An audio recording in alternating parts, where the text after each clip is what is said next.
Hello, everybody, and welcome to the season finale of Quotable. Today, we've got a special treat for you. If you are a Jim Carrey fan, his breakout role as Ace Ventura, Pet Detective. 1994 at its best. Hold on to your butts, people. You're in for a bumpy ride.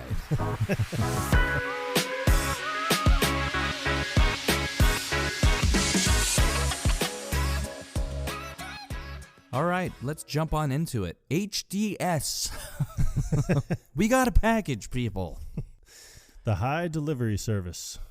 At least that's what we think it stands for. Yeah, not high like, you have the refer, but high like their quality of service. Yeah, is high. As you can tell from the opening scene of this movie, how he just literally beats the shit out of this box. I highly doubt their service is that great. Whoa, yeah. Yeah, I mean, I love how when it first opens up, it's like playing in slow-mo, and then the beat of like the background song. Right. It just progressively starts picking up tempo and then pans up, so you see that it is Jim Carrey in character. He is the dude playing the dude disguised as the other dude. Exactly. And the other dude is said HDS delivery person. Yerp. He's carrying a box that says fragile glass. Yep. He pays no mind. No. He has it down on the sidewalk and does a cartwheel over it. Runs it along a fence. Fence, I think, yeah. And then slams it into a palm tree a few different times. Yeah, he hits it up against a telephone pole a couple times before he gets to the building where he's making his delivery. As he goes up the stairs, he has kind of like a bowling ball grip on it and just throws it back, and it just goes right back down the stairs. But I like how there's a gentleman sitting on the staircase drinking what I can only imagine to be like a Colt 45, maybe some Possibly. kind of malt liquor in a paper bag. Well, yeah. And he doesn't acknowledge Ace at all in this scene. He doesn't acknowledge any of it. He doesn't acknowledge the fact that this guy just went up the stairs where he's sitting. He doesn't acknowledge that he throws the box back down the stairs. Nothing. And you just hear all this glass shaking around and breaking. No, but earlier, like on the side of the sidewalk, there is an older gentleman that sees him, and he kind of just gives him a look. And they do it like a close-up of this guy, like, what the hell is this asshole doing? Yeah, son of a bitch. But when he walks into the building, I'd never noticed this before, is there's somebody sitting in a chair, like passed out, next to the door of this, what is it, a condominium, maybe? Apartment complex? Yeah, something. It'd be something along those lines. I mean, I'm assuming it's some type of apartment complex. In South Miami. Yeah, and I would say in a bad part of town, but all of it. It's real. It's all bad. It's all bad. It's Miami. Yeah. We're talking about. Oh, my God, it is. When he gets to the door of the intended recipient of said broken package. Yeah. I like when he gets on the elevator because he's just holding the box, and those doors, as angrily as the doors are shutting onto this box. You don't see a lot of people inside the building, but there's a ton of people in the elevator for some reason. Yeah, I didn't think it had that many apartments. I don't know. But there was at least like 5 other people in this elevator. Yeah, it seems like that was every resident. They all happen to be going up. There are 2 floors. The bottom is the lobby, and then the top is the apartments. That's it. It's horrible. Horrible disappointment. But yeah, the elevator slams on the box a couple times before he... Oh, my bad. And then when the elevator door opens and he just chucks it as hard as he can. But nobody else gets off gets off the elevator, though. They were all going to the roof. They had to be. Yeah. There's got to be a pool on the roof because it is Miami.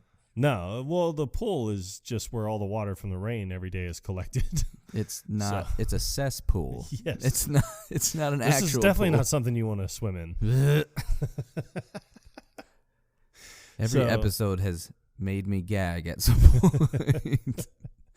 So I like it when he runs up to the box too, and he's just pulling all these soccer moves. This one's going downtown. Yeah, and just punts this box. And we've contemplated what's inside the box. What's in the box? It's definitely nothing heavy. What's in the box? I don't know. Let's ask Brad.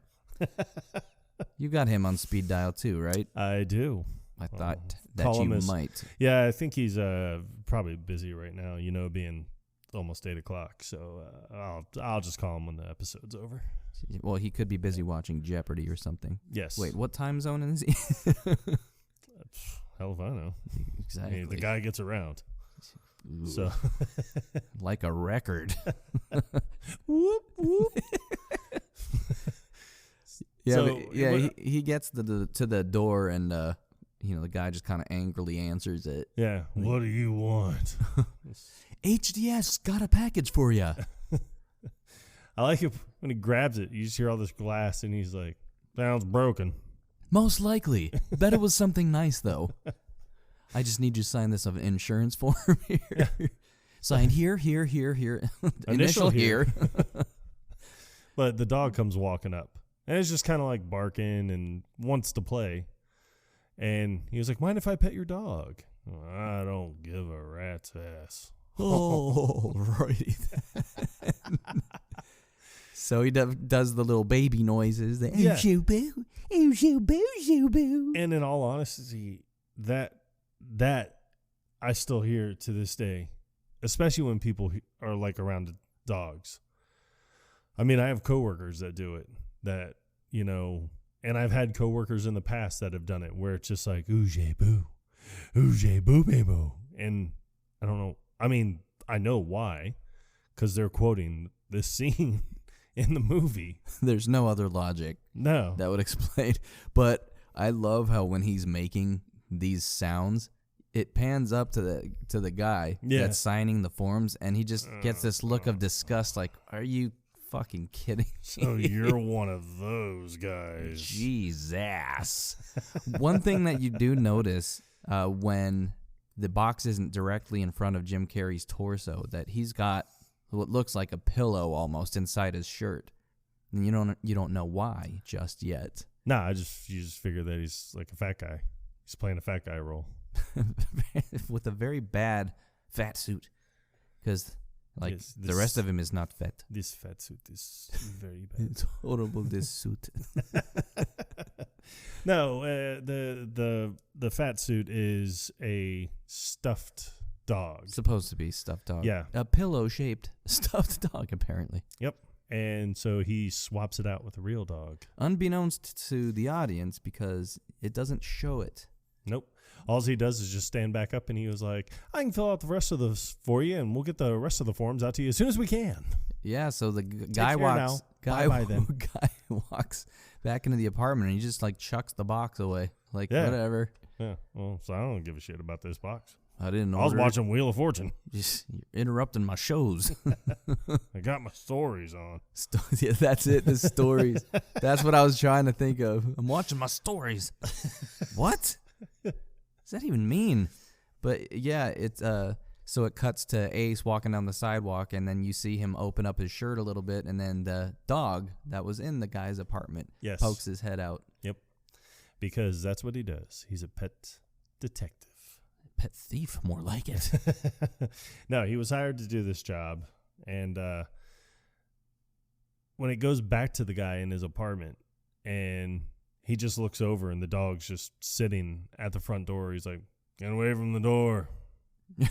Hey, did you hear me? I said get away. So he gets up to go and grab the dog, and right when he grabs it, you hear like a toy, like it squeaks. Like a dog's toy. What the hell? Yeah. And there's the card on the front that says, "You've been had by Ace Ventura, pet detective." And if you notice, that dog is way too close to the door to have been placed there by Ace.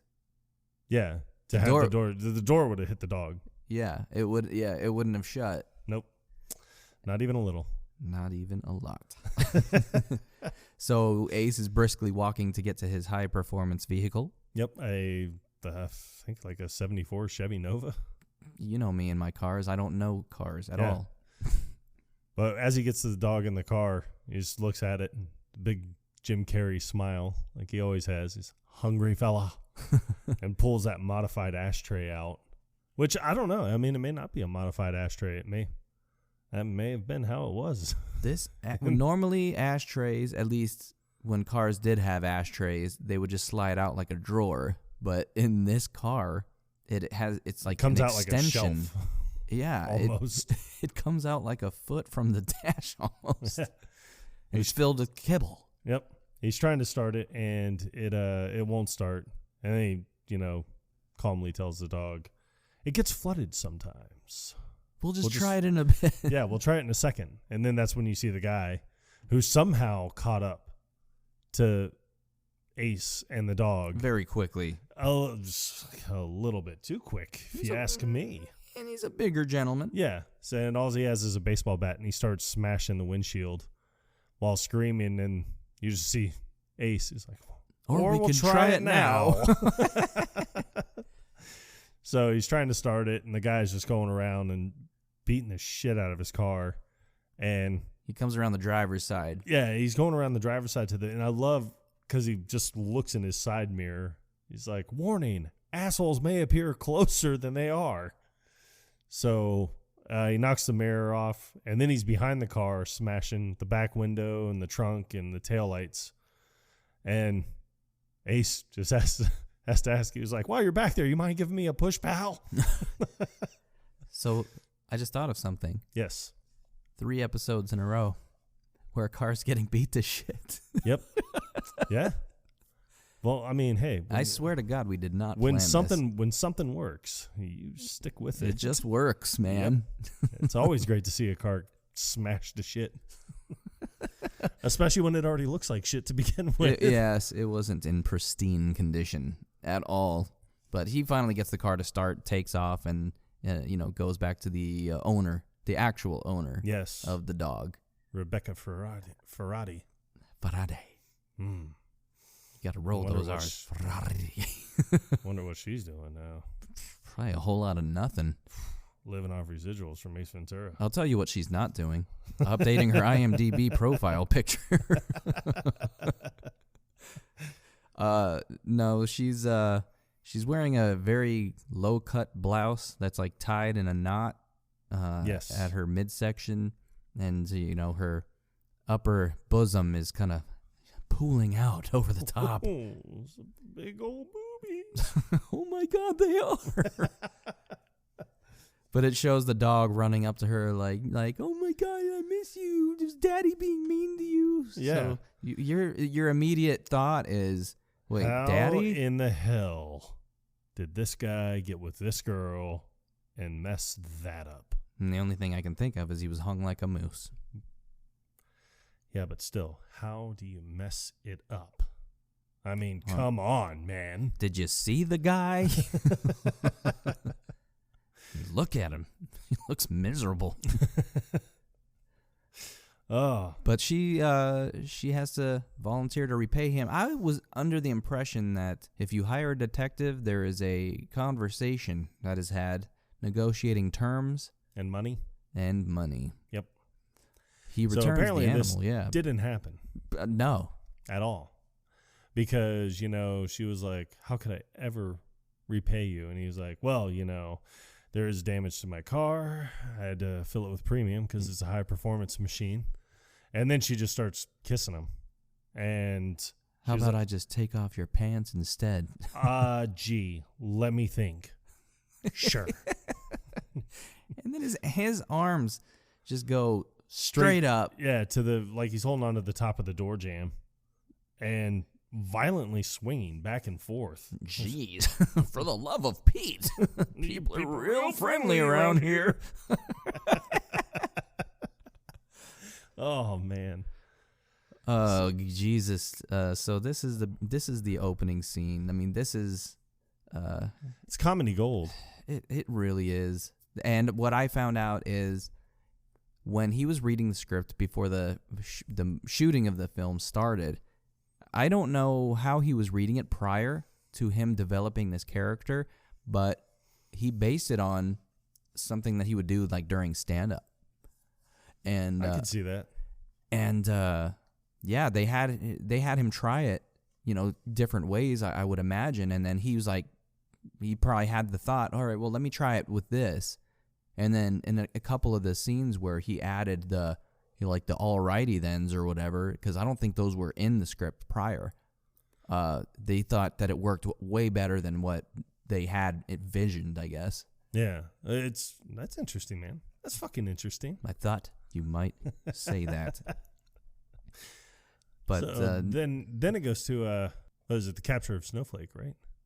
Yeah, it's a dark night in the south streets of Miami. The year was 1908. Nah, I'm just fucking with you. Yeah, you see a gentleman dressed all in black. I think there are three. Yes, there are three. Three gents. And you see one of them with his hands over the edge of this large tank, and he's wearing a ring on his hand. This becomes relevant later on. Very relevant. And you see them hoist this dolphin up out of the tank. Yep. Load it into the back of a van and take off in great haste. Yep. They are able to drug the dolphin, and that's, obviously a dolphin would put up a fight. I would imagine. So you would like to think so. They are smarter than people. But then when they took off, they were all over the road. So they kidnapped the dolphin and get it on the truck like Morgan said, and they hightail it straight out of Dodge. Well, they get to then it cuts to I think him getting back home when he comes from the grocery store. Now, since his front windshield has been busted, the only way he can drive is with his head out the window. So, and he does this through the whole movie. Like, he never gets his windshield fixed, probably because he's hard up for money. Yeah. And since he doesn't work for, like, the police or anything, they're not going to pay for the damage. Nope. Maybe he doesn't have insurance either. Probably not, just like most Floridians. Sorry to my former brethren. Being Florida born and raised, I'm hoping that a lot of you have made some right choices. It's okay. They know. So, as he's walking up, he has to disguise himself because he doesn't want to get seen. Yeah, he doesn't want to be seen by the landlord. So he just easily rips off a palm frond, like right off of a tree, which I can tell you is physically impossible to do it the way he does it. So he just goes walking by, like that's not conspicuous. You just got this branch from a tree walking. But you can tell that he's done it before because as soon as he makes it to the door to go into the building, he just throws it on top of a pile with other branches. So I'm assuming that it's just him, but I wonder if other residents at his apartment are like, oh no. That's an interesting point, man. Yeah, I can't be seen around this guy. Nobody wants to get caught. Yep. Nobody wants to get caught by this landlord. As he's walking up to the door, he puts his keys in and he's able to unlock the door, but that's when you hear the landlord. Ventura. Yes, Satan? Oh, he turns around. Sorry, you sounded like somebody else. I heard those animals in there. They were scratching around this morning. Oh, and damn it, what's the landlord's name? Shit. Son of a bitch. Well, he's credited as Landlord 1. He says his name, though, and it's a weird name, too. I see. I don't ever remember him saying it. But it's okay. It's irrelevant. Yeah, very irrelevant. But because this is the only time you ever see the landlord in the movie. I never bring my work home with me. And then he tells him that his rent's past due, and he was like, hey, don't worry. And he pulls out a piece of paper. That lost pigeon. Yeah, that some rich dude lost, and he's gonna reward for $25,000 for a fucking pigeon. Yeah, a rat with wings, basically.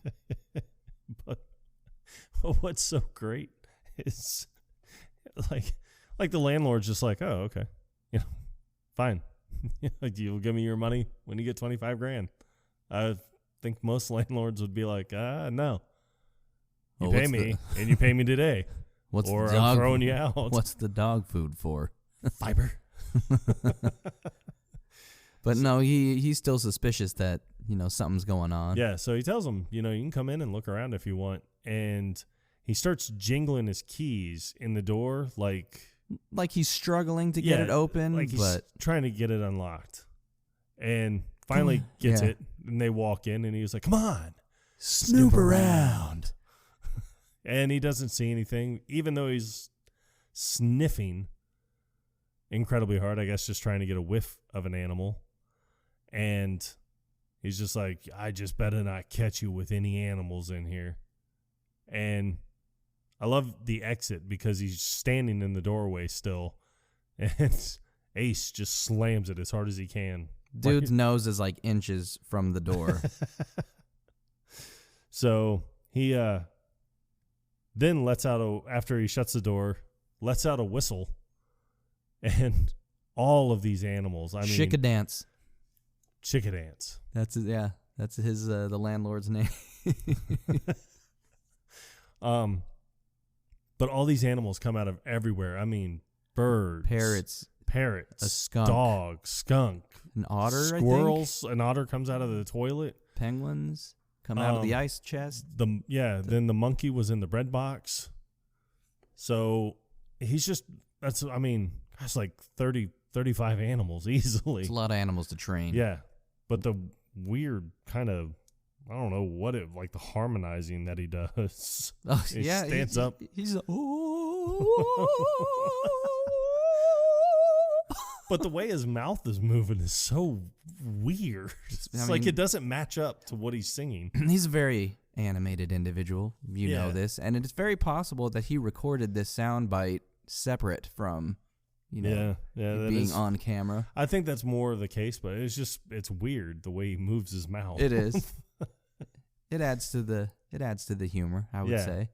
And then it cuts to I guess it would be the general manager's office for the Dolphins. I think so. And he wants to know how a 500-pound fish. Yeah, how they lost it. And you sit there and you just want to look at him and be like, we didn't lose it. It was in the tank. It was taken. Someone stole it. It's like, we didn't take this dolphin bowling, man. We didn't rid it in fucking shoes, dude. It didn't take your fucking turn. I didn't buy it a beer. Just left them at the mall, like, oops. Like, no. Someone obviously came in and stole the dolphin. So and who does he think lost the fish? Oh, well, I was just going to say it's not a fish. It's a mammal. It's like, oh, thank you, Miss Jacques Cousteau. Well, it's a Cornicax. Cornicax. So says our first take of this episode. So he, he's getting agitated by it. And then he starts talking about how they need the dolphin because players are superstitious. And I like Roger Podacter because he just reaches over and grabs his keys and hides them under his hand because he has a rabbit's foot. Like, I have no idea what you're talking about. He's like, I got a lineman that wears his socks backwards, has since high school. And I don't know. It makes no sense. It doesn't make any sense. Why would you phrase it that way? Yeah. I mean, you can wear them inside out or you could wear them upside down, but you can't wear them backwards. And it is actually very annoying to put on a sock that's like upside down where the heel or the toe seam. Yeah. Well, the heel is on the top of your foot. Yeah. It drives me. If you ever got dressed in the dark, you know what I'm talking about. I don't think that's ever happens to me. So then, they leave and Roger Podacter thinks that it's, animal rights groups because, they receive all types of threatening letters like, let Snowflake go, release Snowflake. And he's like, that damn fish lives better than they do. And everybody in the movie keeps referring to it as a fish. It's just easier, man. Even after Courtney Cox. It's only... Fish is only one syllable, it's a mammal. Man. Dolphin is too many syllables. That's twice as many. Yeah. That's got to be the reason. Yeah. So as they're walking up, they get to, I don't know whose secretary she would be, I guess the general manager's. And she was like, when I lost my little Cuddles. Martha Metz. Yeah. She's like, when I lost my little Cuddles, I hired a pet detective. But I like the way Roger reacts to it. He's like, "A what?" It's like, "Oh, a pet detective." And he was like, and then that's when Courtney Cox.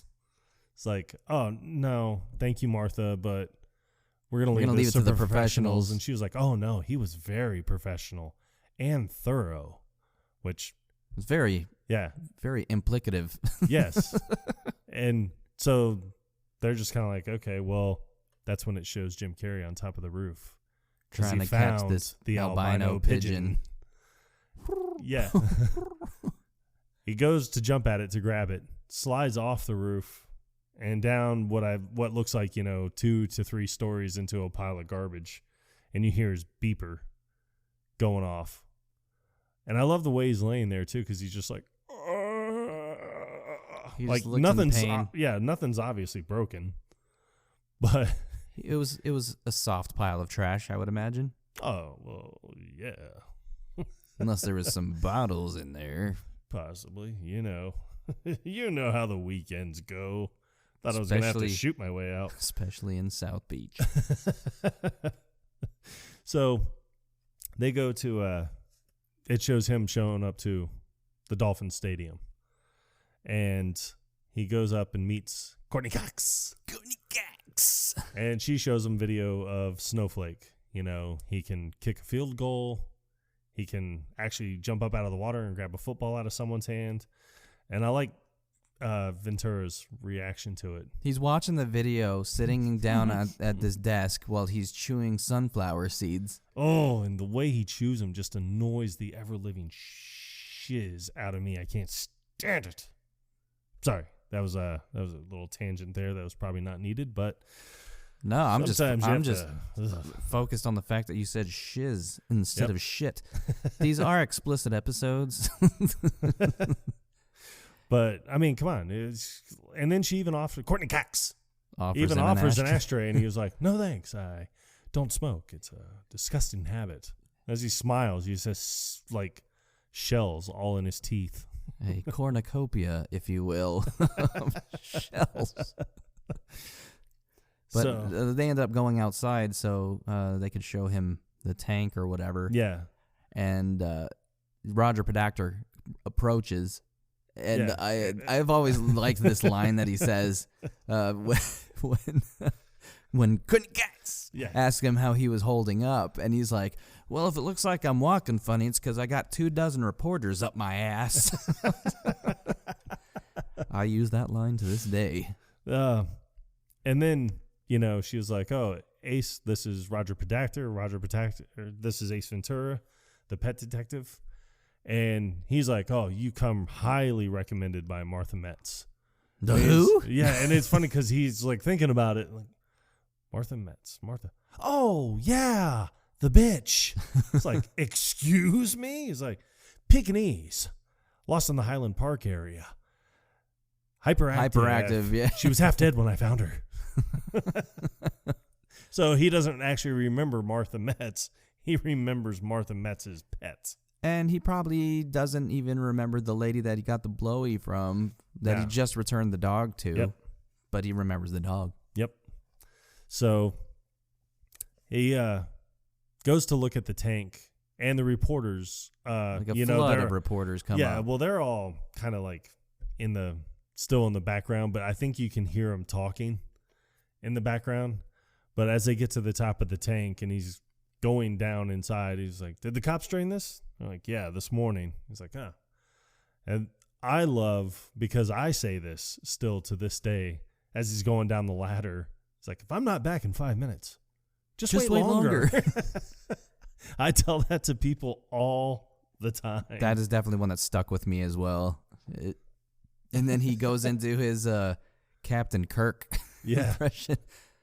Stardate 39.3, whatever, rounded to the nearest decimal points. Stranded on some distant planet that is lacking in aquatic life or some shit. Yeah, he's like, we traveled back in time in search of a rare aquatic life form. It's like, so far, there's no signs of any life. If I have to tear this universe another black hole, I will find it. I've got to, mister! And I've actually done that before where I've talked to my sunglasses like it was a radio. Awesome. Yeah. I mean, come on. Jim Carrey did it. It's got to be cool. It's no worse than singing into a comb. Yeah. And I mean, who hasn't done that? My kids look at me like I'm an idiot, but I don't care. It's not like you don't look at them back the same way. You're damn right. Daily. I could even say once daily. Oh, yeah. So see what I did there? It's a little inside joke. We're not going to go there, though. No, because we will get off on a tangent. That's what she said. Yeah, we're trying to keep this under 2 hours, people. You know us and our tangents, if you've been listening thus far. So, as he's down in the pool, and that's when you hear the reporters start to come up, and Pedactor's like, shit, I'll head him off. And I love the way he says it because it just kind of reminds me of, like, old Westerns. It's like, oh, yeah, just head them off at the pass. Exactly. Yeah. Okay, so I'll see if I can head them off. But Courtney Cox. She's really concerned about Ace being inside of the pool for some reason. She's trying to get him out immediately. Right. And I don't know, maybe it's because they don't want them to know that Snowflake is gone because they don't want that all over the media. I think it was, I believe that's correct. But I'm also thinking that she wants him out of the pool because he actually looks like he's investigating something. And they didn't want it to look that way. So there are 2 little holes in the bottom of the pool, like drainage. Yeah. Drainage filters, whatever the hell you want to call them. And they have a camera in there, so he gets his face right up in the camera as she's trying to get him to, come out of the pool. What's funny is, we watched this on DVD. I own the first and second one on DVD. And this bothers me as much as it bothers you. Yeah. And it's right after this, there's a scene where, Ace immediately transforms into, like, I guess a French guy or something. But he's saying that he's the trainer. Now, it's not on my DVD. It just goes to him straight going to the drain. Makes no sense. Yeah, so they cut this scene out. But it's worth mentioning just because he, it's such a great scene. Yeah. It's such a great scene. But as he's getting out of the pool, he does some type of weird kick. Like he throws himself out away from the ladder, but then immediately jumps right back to the ladder. And they're like, who is this? And he's like, Heinz Velvet. He's like, I am trainer of dolphins worldwide. And then they're like, what happened to his regular trainer? He's like, what happened to his regular trainer? What happened to me? So he goes on about, how he talks with Snowflake. In order to be getting inside the dolphin's head, you have to talk to the dolphin. Yeah, like the dolphin goes, and then you go, So the reporters leave, and then that's when it shows him going through the drain where he finds the little orange. Oh no, I meant when ember. He was still inside the pool. He was looking in. Yeah, and that's when he has the whole line like, I can't do it, Captain. I don't have the power. Yeah, she's like, just get out of the pool. He's like, damn it, Jim, I'm a doctor, not a pool man. But while he's going through the filter to see if there's anything that was inside the pool that may have been dropped by said perpetrators. Yep. He does notice a little nugget, a little jewel, a little gem, if you will. Probably worth something, Probably. So he sees some grass, in the filter that he like blows off of his hand, but then he notices something glimmering, and it happens to be hope, just a little gem, literally a gem. So then, he gets that put in his pocket. Then he goes to the police station. Great scene. Yeah. And as he goes into the police station, actually, when he goes anywhere in this movie, the way he enters a room, he owns the scene. Because even as he walks into the police station, it's double doors, and he just like bangs them both open. Just comes walking through, and the way he walks, it's funny because he'll throw his hips to the right, but his upper body will go to the left. And then as he takes a step with his left foot, he throws his hips to the left and his upper body goes to the right with its head just going back and forth. It's very bird-like. Yes. And I think I even read that this was the direction that he wanted to go, is like the way that he behaves is very animal-like. And it's pretty much a given, and he even states it himself that he gets along with animals better than people. Yeah. He understands them. Then you meet Aguado, which you can tell that nobody all respects the cops, Ace. yeah, no one respects Ace. But then you come to find out as the movie goes on that Ace actually knows more than the police department. He's really good at his job. Not just very good. And not just as an animal detective, but a detective in general. Yes. So he goes and he's talking to Aguado, and Aguado's like, "Hey, Ace, you make any good collars lately?" And then some other smart ass chimes in, "Or were they leashes?" And, he laughs it off and everything, but Aguado spots a cockroach and stomps on it. He's like, "Uh-oh, Ventura. Homicide." Now, how are you going to solve this one? He's like, "That's a good question, Aguado." And I love his response because he's just being a dick about it. But, shit, in my eyes, Aguado started it. He really did. So first, I'd establish a motive. In this case, the suspect saw the size of the bug's dick and became insanely jealous. Then I'd lose 30 pounds. Pork in his wife. And, obviously pisses off Aguado, so he goes to take a punch, which Ventura easily dodges, but grabs him and sends him straight down to the ground, face to face with the bug. He's like, "Now, kiss and make up." He's very adaptable to any situation.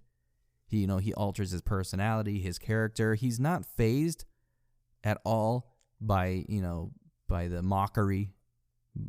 He's very confident in what he does. Yes. He gives no shits. None shits. 0 fucks were given that day. That is very true. So he goes over and meets Emilio, which I can only tell is probably one of his best friends. Tone Loc, baby. Yep. So he starts talking to him. Through his ass. Yes. I was trying to figure out how to word it, but I guess it's just best to throw it right out there. And when I say talking out of his ass, I mean, that's a phrase that I often use when I can tell that people are just trying to make up bullshit. Mm-hmm. And I'm like, "Oh, you're just talking out of your ass." But no, he is bent over with his hands like in his working ass his cheeks. Mouth, like a mouth. Yeah.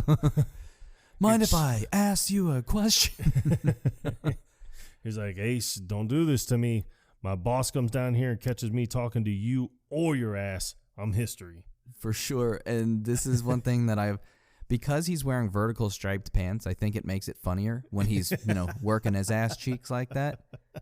Because it just gives it more motion. I think it wouldn't have been the same if he was wearing like jeans. It's so stupid. It really is. But everybody remembers That's one this. of the funniest scenes of the movie, though. God bless it.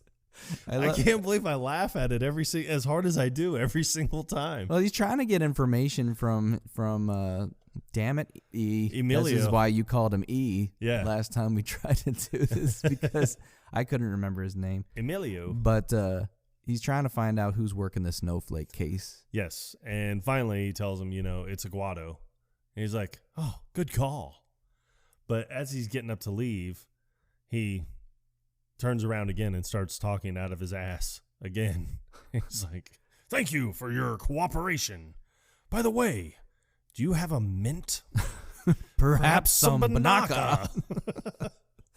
But as Einhorn is getting off the elevator, who is played by a very sexy and sultry Sean Young. In her heyday.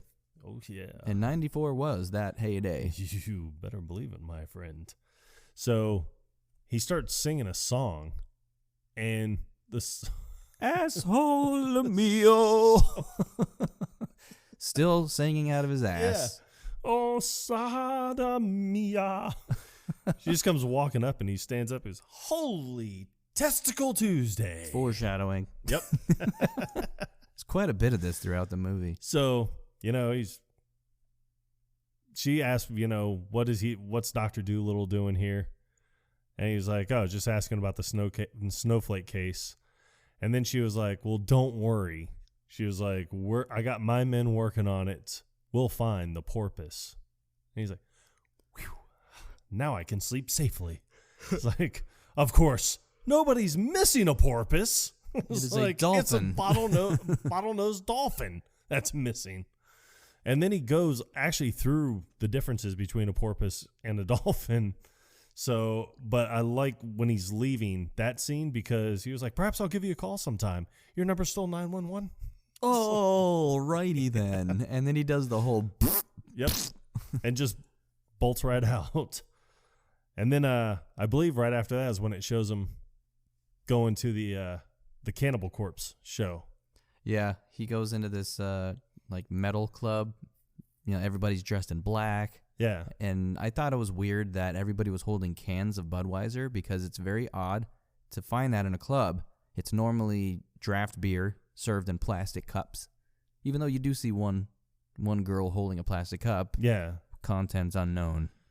And I mean, when I say Cannibal Corpse, that's the name of the band. Yeah. And I mean, it's oh man, the band, it's kind of wild. So you said you actually know one of the guys. Yeah, the one of the guitarists. He and I used to hang out in my younger days. Small world, man. Yeah, I know it is a small world. So every time I watch Ace Ventura, I just think of all the shenanigans he and I.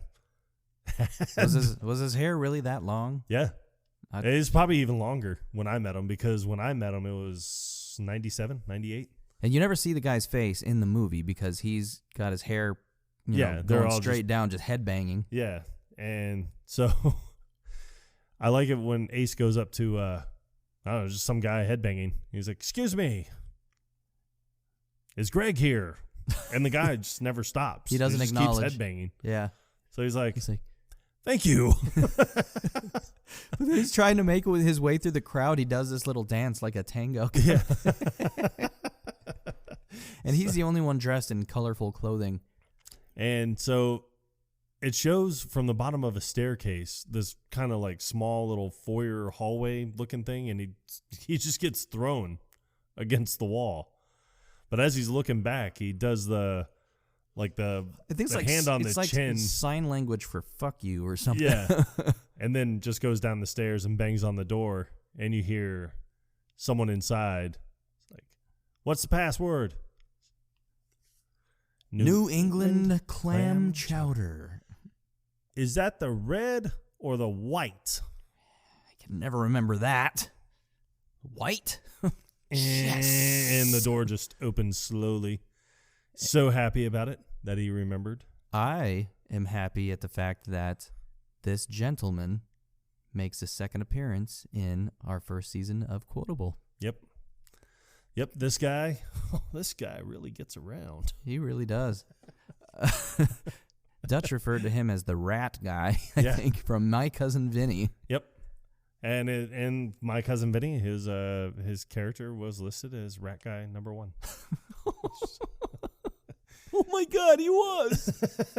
Honestly, I don't remember what his name was. He did have a name. Yeah, it wasn't like uncredited or anything like that. But Ace refers to him as Woodstock. Like, what's going on, Woodstock?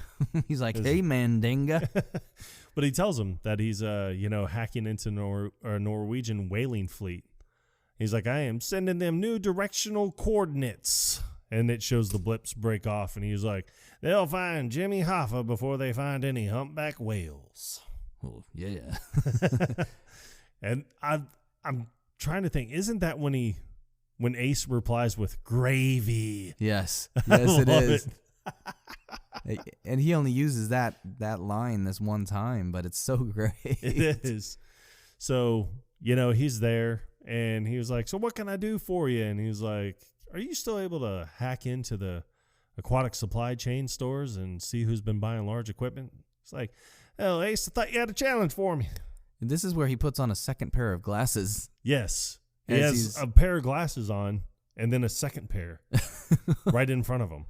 So as if your reading glasses aren't enough, you need a second pair of reading glasses. Oh, he had to dive deep for this one. Oh, you better believe it. I mean, it is a 1994 How computer. could you read the computer screen without your necessary reading glasses? Seeing glasses. 2 pairs. Yeah. Days for reading. But what's interesting is they didn't have high-speed internet back then. Nope. They had modems. Yep. But the images on this computer pop up pretty quickly for, Well, I'm assuming dial-up. I'm assuming that this guy has like the hookup, because dude, I don't know why he has a basement in the bottom of a grunge metal factory. Because nobody's gonna look there. Yeah. Well, yeah. But I mean, dude, he's got like some serious equipment in there, so He don't mess around. no, he don't. There are no crud covered windows. Well, there are no windows. No dirty screens. There are no trees with all those leaves on them. No 7 bushes. So Nobody finds out that a gentleman named Ronald Camp was recently, he recently purchased a large aquatic tank. yes, that's a hell of a lot of equipment for a civilian. That there is the face of the enemy. And Ace just goes along with it.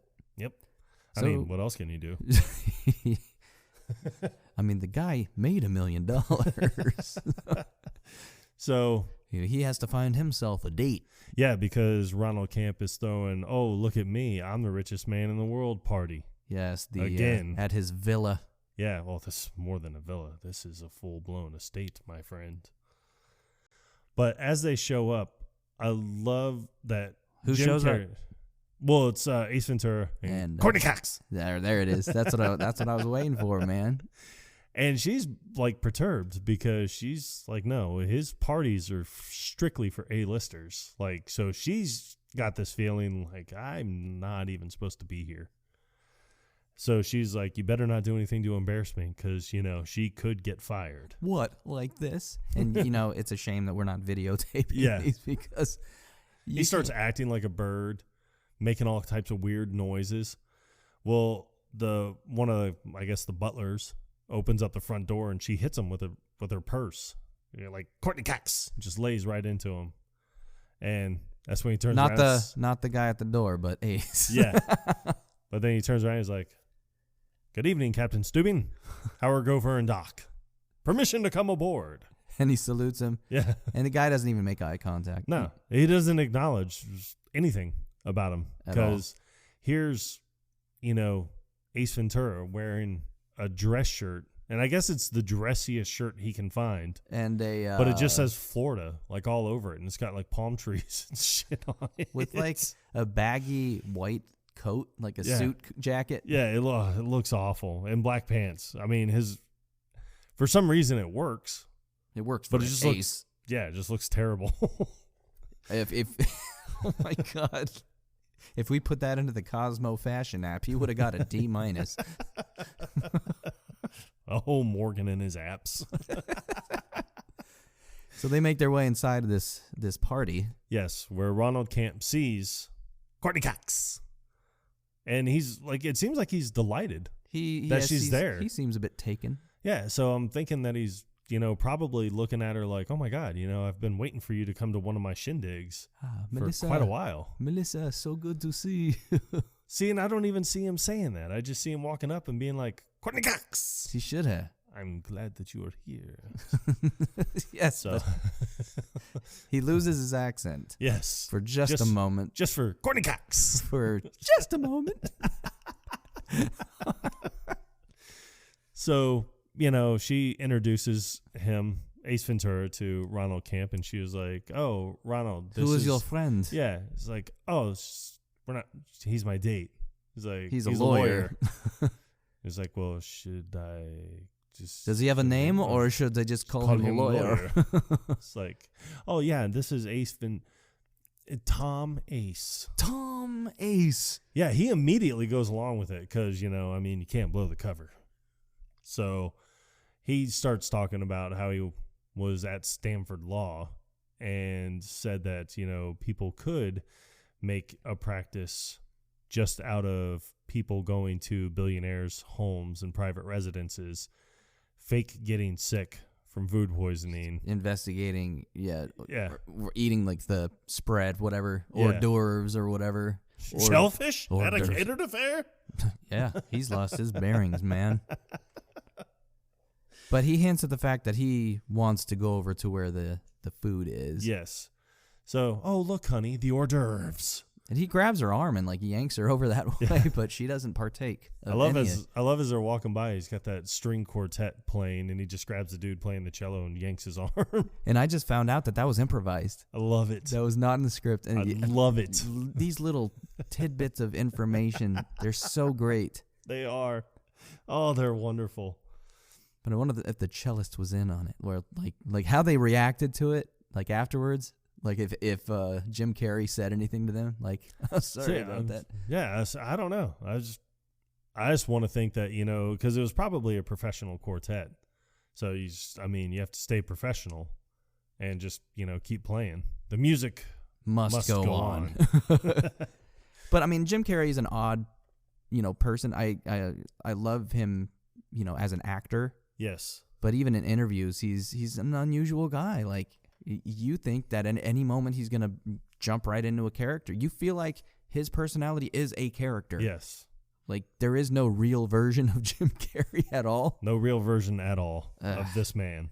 That's, oh, God. This man this horrible, has multiple personalities, this man. He's like Sybil. For Pete's sake, he goes over to the buffet and he finds some, it looks like deviled eggs, but he refers to it as pate. Yeah. And he picks up the tray and starts sniffing them. Yeah, one at a time. Sniffing each one. And there's another guy standing as he's over there. staring down Ronald. And so he just says, hey, why don't you just keep him busy while I work my magic? And he's just eating. He just starts eating them. And the guy that stands next to him, he just turns and looks at him. He's like, smushy, isn't it? And while he proceeds to like make faces, sticking his tongue out while he's got chewed up food. As soon as the guy looks over at him, he like closes his mouth and looks away. Which describing it doesn't do it justice at all. Oh, that's why we hope that after we get done with these episodes and you guys listen to them, that you just go off and watch the movie. That's the idea. This is so worth it. So then he comes up to Ronald and tells him, I think, he was like, where's your bathroom? And he's like, oh, it's right over there. He's like, are you feeling all right? And he's like, yes. Oh, I think it's the pate. It's running right through me. And he starts to laugh. And he's like, I hope this stuff looks better coming out than it did going in. So he makes his way over to the bathroom. Which does not have a line. No. He goes in as someone's coming out and he locks the door.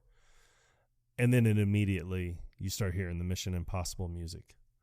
And he walks over, turns on the faucet.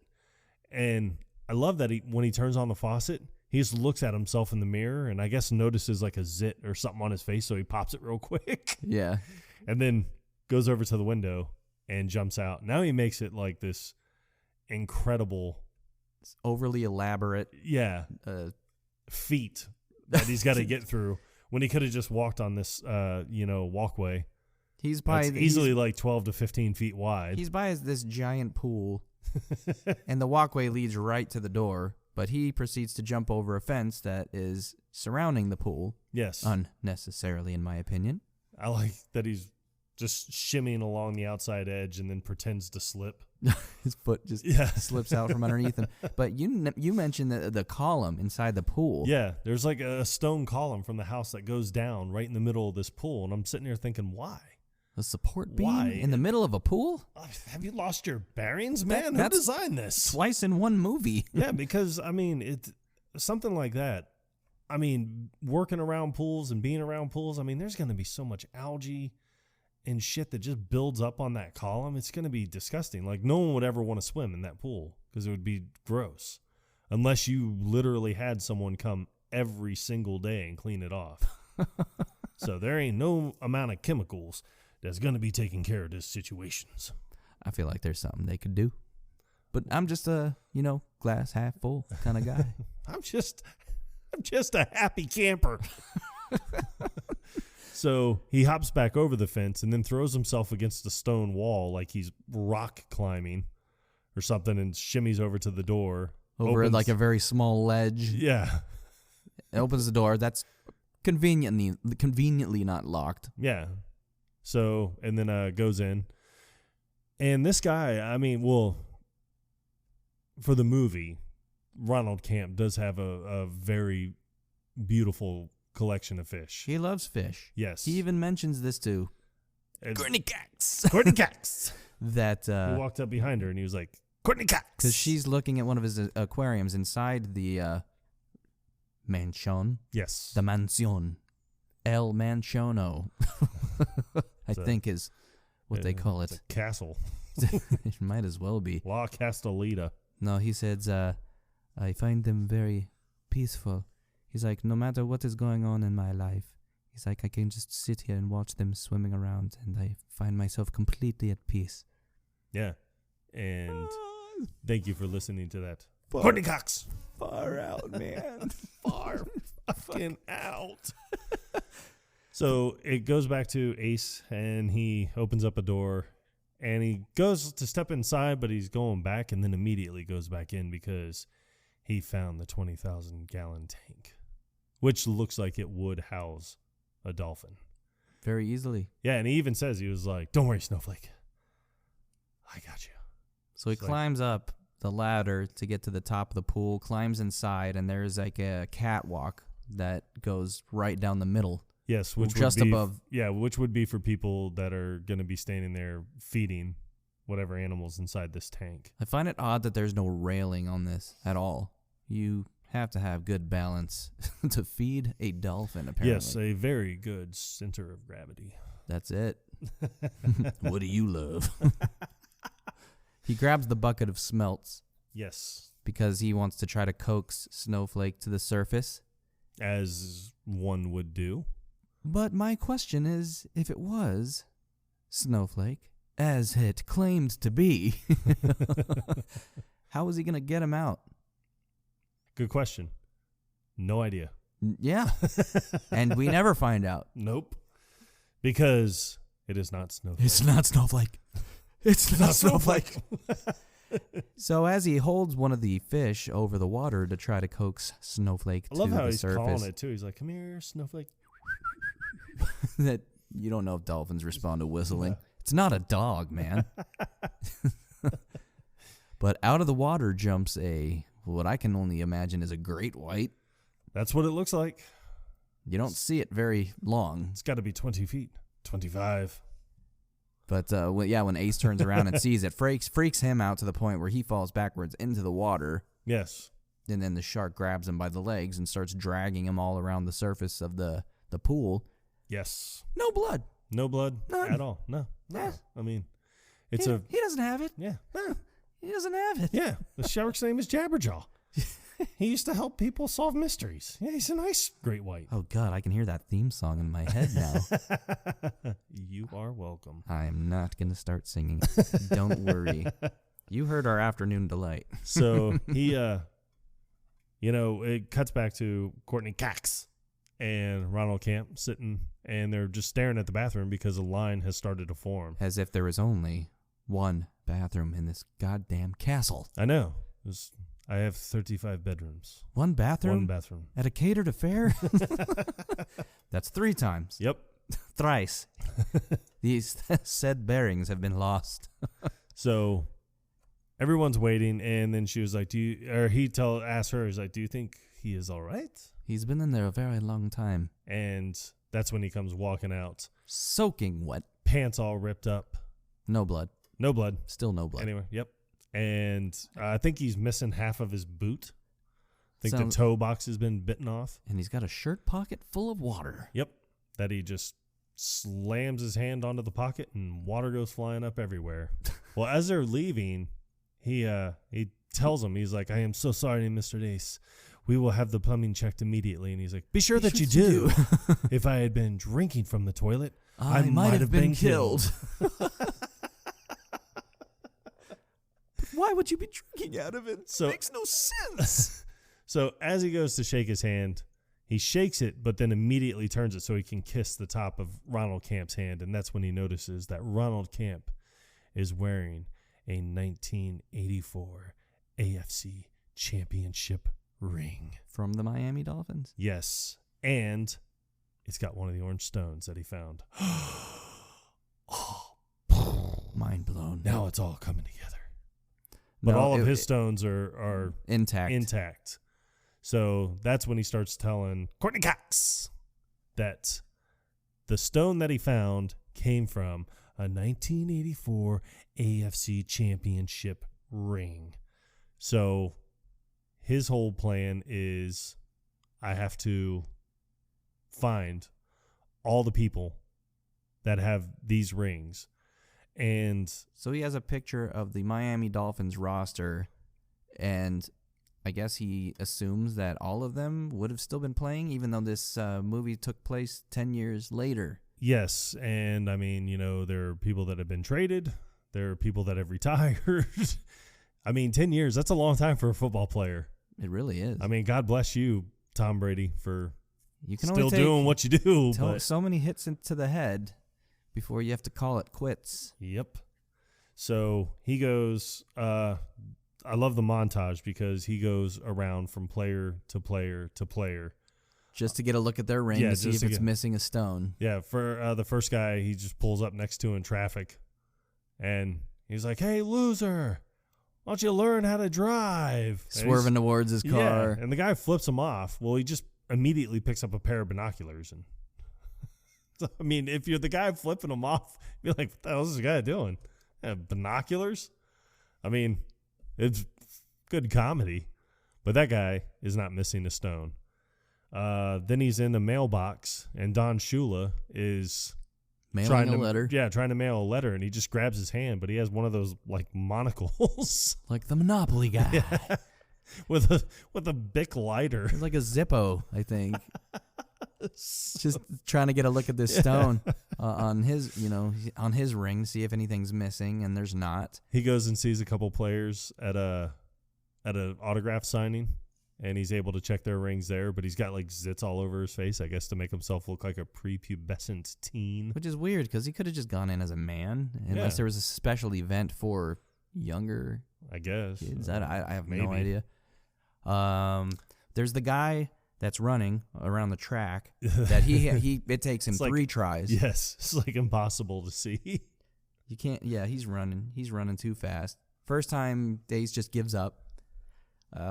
Second time, what happens? I think the second time is when he's looking at the guy, and the guy just looks over at him and then just takes off. Yeah, and then the third time you see him coming up and he's got the chloroform.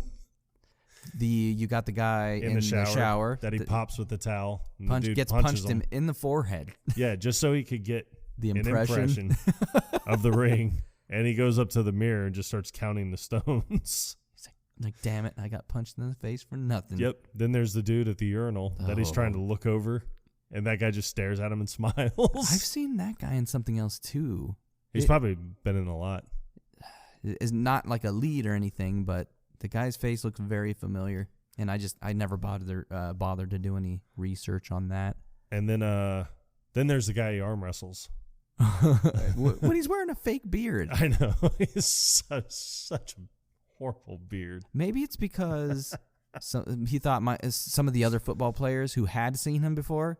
Maybe. And he wanted to be in disguise. So bad. Yeah, he arm wrestles the guy to get a look at his ring, but then as soon as he sees that he's not missing a stone, he grabs, he puts both hands on his fist and tries to knock him down. Yep. And then the dude throws him across the room. Yep. straight into a high top bar table. It's like a biker bar or something, I think, that he's in.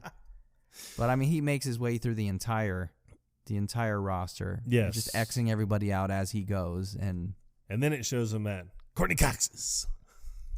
And you can tell he's perturbed because, it seems like he's been at this for weeks, just trying to get a look at all these rings. This did not happen overnight. Yes, and he is bothered by it, and she's like, maybe it came from a necklace or a pendant, and he's like, no, it came from a 1984 AFC Championship ring. And then she was like, you don't know that. I mean, it could have come from anywhere. And then he immediately changes the subject. What do you feed your dog?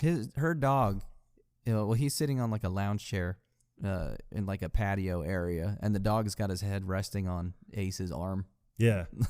What do you feed your dog? She was like, dog food. Why? He just seems very depressed. I mean, God, bad diet, isolated, can't run around, and her miserable. Her yard looks huge. Yeah.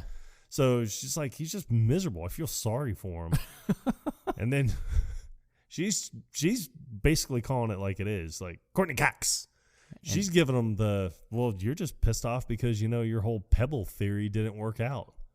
Well, this is, frustrating to Ace because it's like, well, yeah. He knows in his mind that he's right. Yes. But she's not having it. Nope. And of course, he can't let it go. So Courtney Cox she gets irritated. She's like, you know what? If this is how you're going to be, just leave. He's like, and then he was like, yeah, and you're ugly. He's like, what why? So you can beat him? Yeah. Fatty. Why do you want me to leave? So you can beat him? Fatty. And then she was like, you're unbelievable. Worst mistake of my life was hiring you. And he's like, why don't you cry about it? Saddlebags. Yeah, so she walks away, and then he realizes, like, you know what? I need to apologize. Being kind of a dick. Yeah. So he goes inside, and as he's walking up, he's like, Courtney Cox. And you can tell he's wanting to say, I'm sorry, but, she had just gotten a very depressing phone call. In a very un-Ace Ventura tone. Yes. He's like, Melissa, like, yeah, what?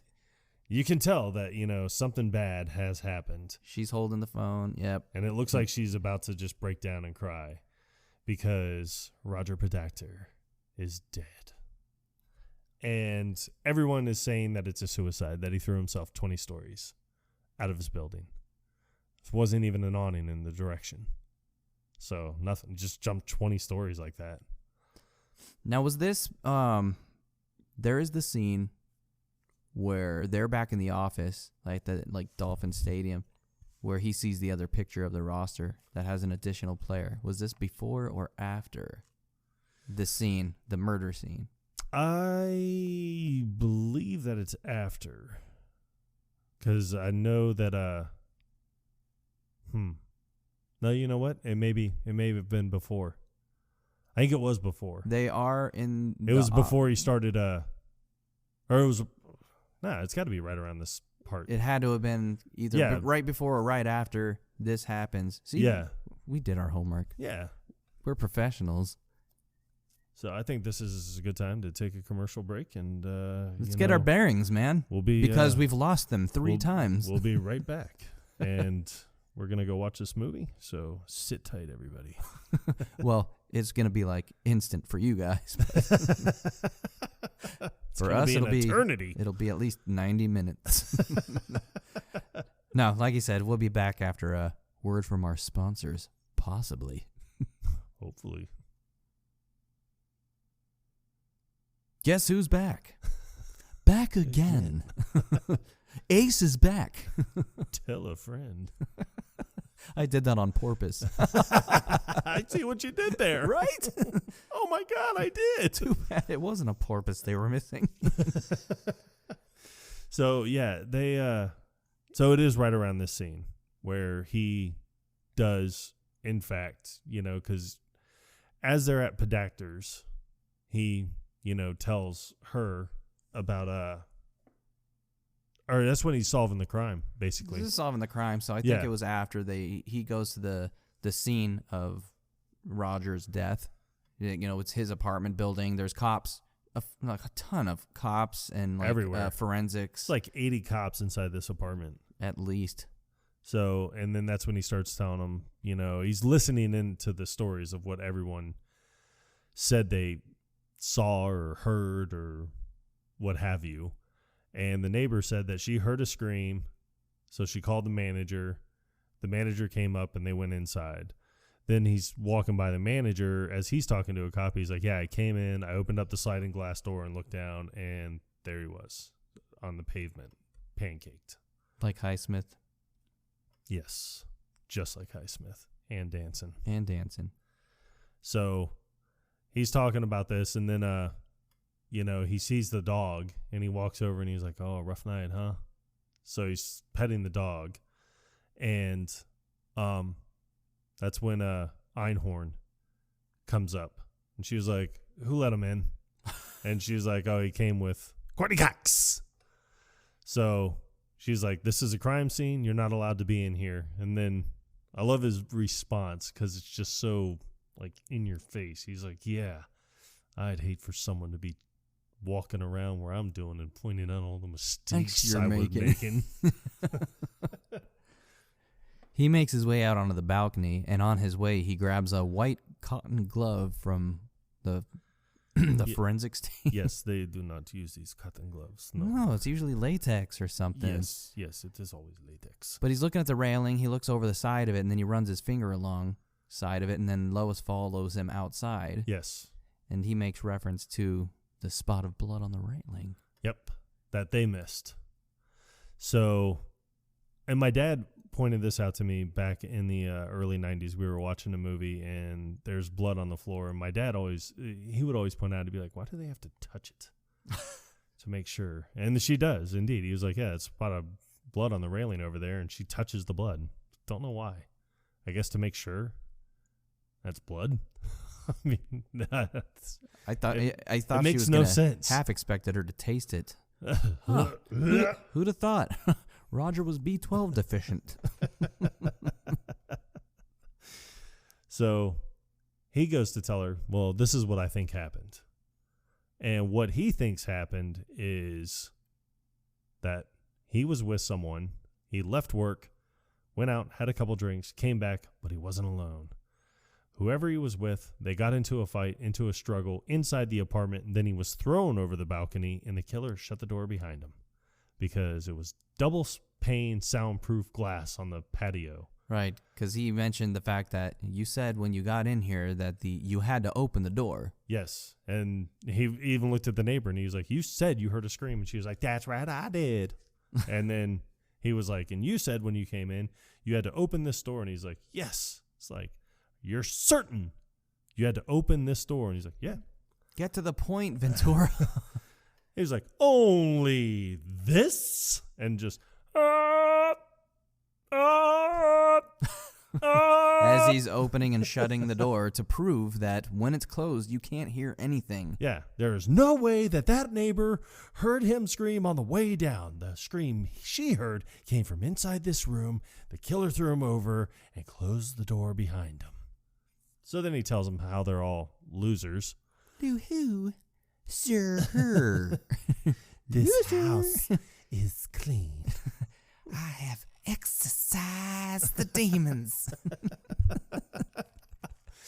So he gets thrown out, and Courtney Cox, she is like astounded by this. She's impressed. Yeah, it's very impressive.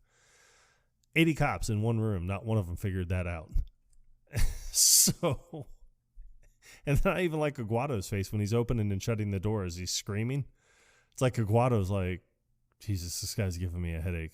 There's no point to any of this. And it's just like, well, yeah, no, you just proved you can't hear a scream if that door is shut.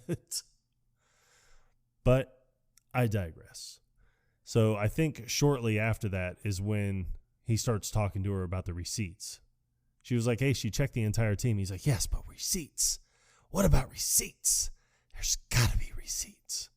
I think it's kind of odd that that's how he delivered that line, because he's saying receipts. He's like, yes, but what about receipts? There's got to be receipts. Like, he says it receipts three times. To what, the rings? Yeah. So, okay. From 10 years ago? So as they're going through, he's like, yeah, no, there's only a dozen of them, which, I mean, I don't even know. I was surprised that there were that many. But he tells her the story about, the dog chasing him. He's like, and just before I get home, it's like, it just jumps and bites down. He's like, and then that's when I woke up and felt the back of my neck. Feel this. And as she goes to touch me, he's like, scares the shit out of her. Out of Courtney Cox. But he's like, damn it. Yeah. And then I love it. It's like, sorry, I couldn't help myself. But then as he looks over and sees from across the room, I mean, he's like 10, 12 feet away. And he's just like, who the hell is that? And she's like, what? He walks over to the team photo, and there's that. Like, I mean, just one dude's face that's like an inch big and an inch wide. He's like, that. He immediately knows. Who the hell is that? There's an extra person on that picture. Yes. That is not on the picture that he was using to mark off everybody whose rings he's checked. Yes, which nobody would have been able to to do that. No. So that's when she tells him about Ray Finkel. He is the player that missed the game-winning field goal in Super Bowl 17. But he would have gotten himself a ring. Definitely. So because Ace determines that Courtney Cox is probably going to be in danger, yes. Just like Roger, yep. She may not be safe to stay at her own place that night. Right. So in his she own was like, Ace what Ventura, do you suggest? Yeah, he raises his eyebrows and does this weird like monkey mouth thing. Yep. Well, there's a time to work and then there's a time to play, and this is one of those times to have some sex. So that's what they did.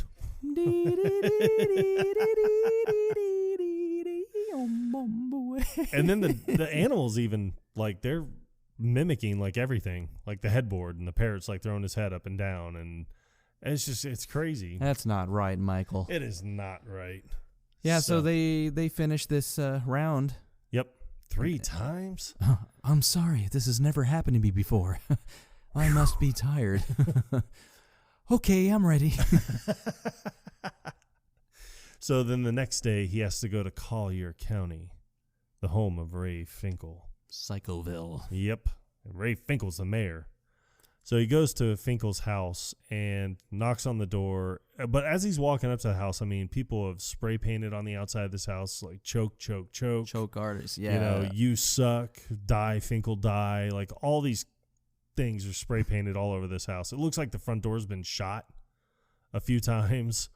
But as he walks up, that's when he sees the, knocks on the door, and there's like an old speakeasy type of window slider on the front door, and it opens, and you don't see who's in the door. Not yet. But he's just like, hi, I'm looking for Ray Finkel. And then immediately a double-barrel shotgun comes out right in his face. It's like an inch away. He's like, and a clean pair of shorts. What would you know about Ray Finkel? And this is one of the greatest parts. And I'm going to try to do it justice. If I, stutter over the words, don't judge me too harshly. But he takes his deep breath. Yep. Soccer-style kicker, graduated from Collier High, June 1976. Stetson University honors graduate, class of 1980. Holds 2 NCAA Division I records, one for most points in a season, one for distance. Former nicknamed the Mule, the first and only pro athlete to come out of Collier County, and one hell of a model American. Bravo, Morgan. Well done, sir. God, I hope I don't have to do that again this episode. But you know what? I didn't really feel like I was out of breath when I got to the end, so he really had he didn't take as much air as he really needed. Yeah. Or too much. Maybe I did. I don't know. Words. Math is hard. We'll fix it in post. We can make you sound like you're out of breath. Oh, God. As long as I don't say anything really inappropriate. So as the door opens up, the dad is standing there, and he still has a shotgun, and he's like, are you another one of those hard copy guys? It's like, just a really big Ray Finkel fan. This is my Graceland. But then the Ray's mom, she's like, put the gun down, and then they fight over a fan of our son. She's trying to wrestle the shotgun away from him. Yes. And Ace is dodging, getting shot because... Don't tell me my business, devil woman. It poop again. Anyway, he ends up, being let inside. Yes. And, they're being hospitable at this point because they don't deem him a threat anymore. But it shows him sitting on the couch. And then she was like, "Oh, Ray will be so surprised that like one of his fans stopped by. Do you expect him soon?" "Oh, any minute now." And then she's like, "I made cookies. Do you want one?" Yummy. So she goes off into the kitchen, and he's just sitting there trying to pretend to be in awe in this shithole of a house. Yeah, he's looking around and like, "Oh God, this is great." Yeah. He's like, "Really can't wait to meet him." It's like, Ray ain't coming home. But she said he'll be home any minute. Well, yeah, she expects him home any minute. See, the engine's running, but there's no one behind the wheel. If you get my drift. It's like, you know what I'm saying. And you could tell that Ace is a little like kind of bummed out about this. Yes. Because he really wanted to meet Ray. Yes. Because he wanted to prove that he was guilty. Yep. All right, Ray, where's the dolphin? But the mom comes back out with the whole tray of cookies. Oh, look. They're little footballs. So, laces out. I do love how she told him the story. She was like, "Oh yeah, no, none of this is my little Ray's fault." She was like, it was all Dan Marino's. If he had held the ball laces out, Ray wouldn't have missed that kick. It's like, Dan Marino is a horrible human being and should die of gonorrhea and rot in hell. And I mean, you just got this sweet little old lady is saying this stuff, which is hysterical. Who is the actress that was in Ghostbusters? Yes. She was in the library. Yes, she was a librarian. That runs out when she sees that ghost. And then she lets him into Ray's room. Yes. And where oh God, this is disgusting. Yeah, I mean, she was like, "I left it just the way he left it when he left here all those years ago." He's got angry writing all over the wall. Yes. Die, Dan, die. Dan Marino posters with like knives all in the heart and face and everything. And then I think one of Dan Marino's uniforms is on a dummy in the corner, and it has like swords and machetes stuck through it. It's the stuff that nightmares are made of. Yes. Then they watch the little video clip from Super Bowl 17. It's just a clip of him missing the field goal. Yes. But you don't get to see if the laces were out or not. No, you don't. And that kind of disappoints me.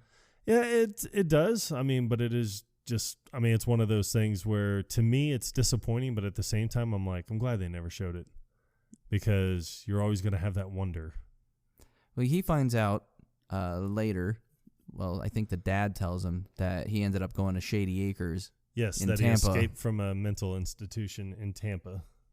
Shady Acres. So he immediately leaves there and calls Courtney Cox. Courtney Cox. And even as she answers the phone, she's like, "Courtney Cox, what's up?" That's exactly how she does it, too. Yep. It's verbatim. amazing. Man, if I close my eyes, I would swear she's sitting right across from me. She's like, "Courtney Cox, it's Ace." So where are you? I'm in Collier County, or I'm in Psychoville and Finkel's the mayor. Where's Dan Marino? She's like, "Marino's filming a commercial. Why? You may want to call and send security over there." I'm pretty sure he's wanted for murder. No, I'm joking. But I'm sitting there thinking, like, how does he know that at this time, right now, Dan Marino is going to be abducted? Yeah. Like, he hasn't really figured out anything, so he just, tells him to send extra security. So it cuts to the scene of him filming a commercial for isotoner gloves that I don't think exist anymore. No, they don't. I tried to buy some isotoners last year. Yeah, didn't work out? No. I guarantee you could find them on eBay.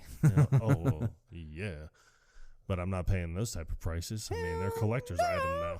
$3,000, please. So at one scene, at the end of the commercial, he's supposed to be carried off by two of the Dolphins players, but they keep carrying him off set all the way out into the guys. Like the that's a cut. lot. Guys, it's a cut. And then starting from the top, and they just keep going. After they carry him outside, you see two what appear to be Dolphins players that have their jerseys removed, shaking their heads like they had just been knocked out. Yeah, and the two, I refer to them as Thug 1 and Thug 2. The henchmans. Yes, the henchmans. You're adding an unnecessary S.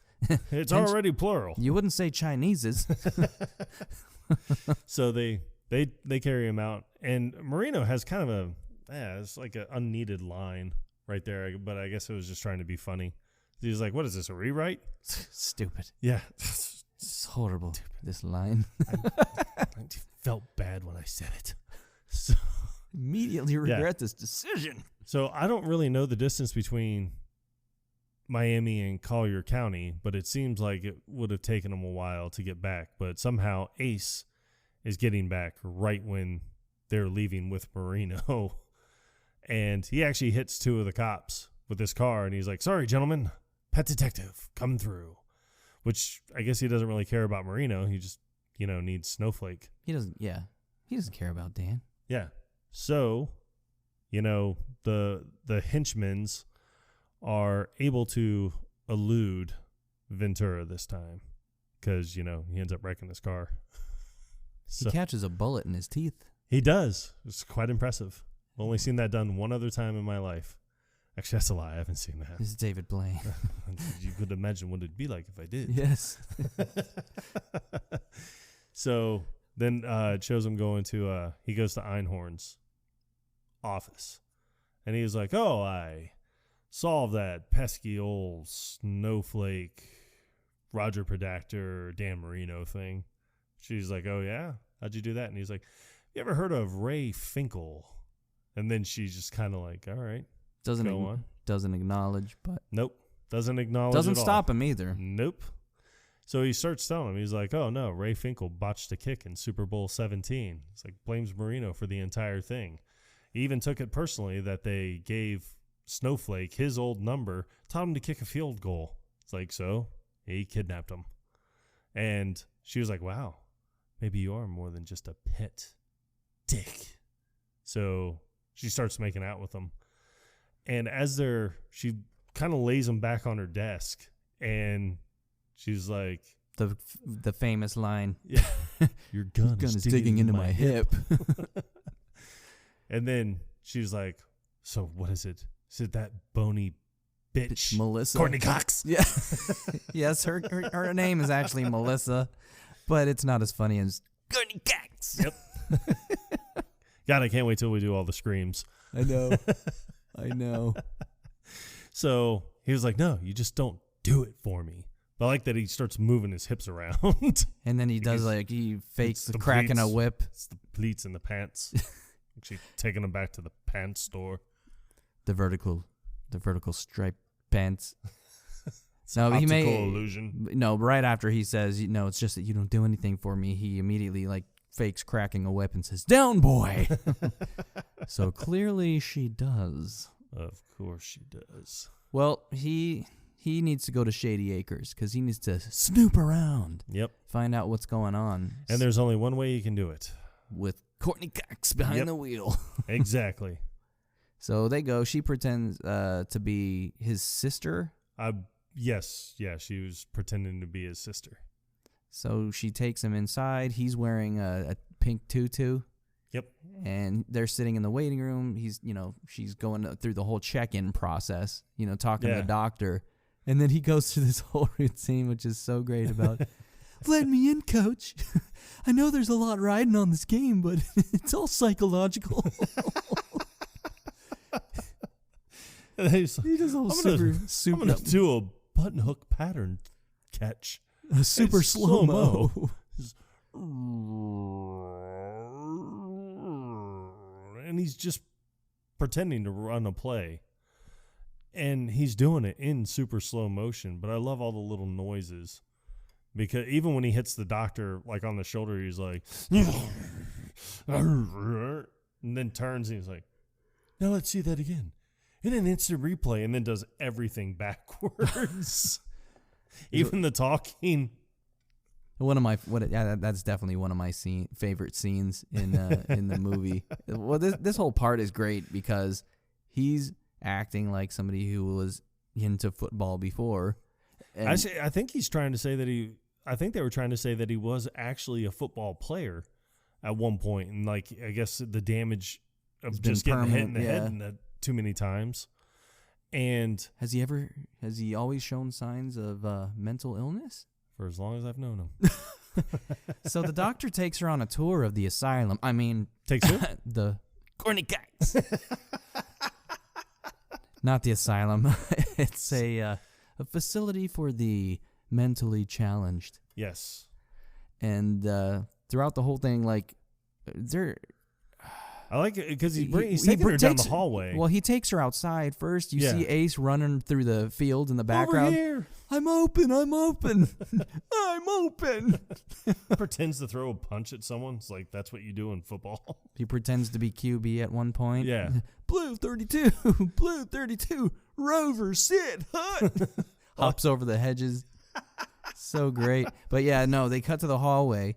And this part I never really paid attention to until we watched it. Yes, it's odd. That he's pointing out where the storage rooms are. Yeah, because he sits there and says, he was like, yeah, we do arts and crafts here. He was like, and then, the dormitories are down this way. Oh, and this is a storage room. That like, the residents would not have access to. What? Okay, great. But then that's when he is right behind him and then blows a whistle. He's like, halftime. And walks over to a water fountain, runs it for a second, and puts 3 handfuls of water on his chin. Turns around, kneels down, and slams his face down onto a bench. Even though they added the sound effect clearly in post, it looks like it would have hurt. Yes. It is a padded leather bench, but still. You know it had to hurt. Shit, man. He went all in. Yes, he did. And that's when the doctor looks at Courtney Cox. And she tells him, he'll be all right, just like that for about 20 minutes. So he's like, let me show you the dormitories. And she's like, that'd be great. Yeah, they continue walking and doing the tour. And then Ace slowly turns his head to make sure that they're out of eyesight. And then he takes the private, I think that's what it says. Yeah, the private sign off of the door and shimmies it open. Yes.